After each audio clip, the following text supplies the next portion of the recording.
না ফেরার দেশে চলে গেল মধুমিতা সরকার, টেলিপাড়ায় শোকের ছায়া। বিস্তারিত জানতে ভিডিওটি দেখুন আর আমাদের চ্যানেলে নতুন হলে সাবস্ক্রাইব করুন।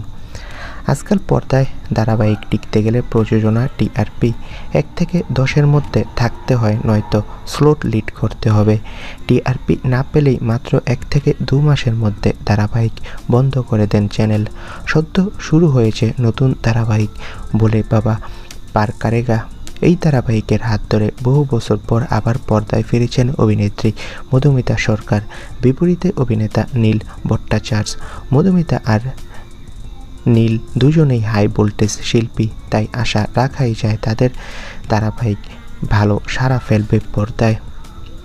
যদিও চ্যানেল এখনও ভরসা রেখেছে টিআরপি ভালো হওয়ার, তবে টিআরপি এইভাবে চলতে থাকলে এই ধারাবাহিকও খুব বেশি দিন চলবে না, এমনটাই আন্দাজ নেটিজনদের।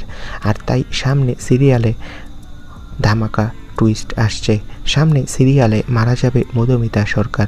হ্যাঁ বন্ধুরা, সিরিয়ালে আমরা দেখতে পাবো যে তার চরিত্রটা মারা যাবে, মারা গেলেও আবার নতুন লোকে ফিরবে তিনি।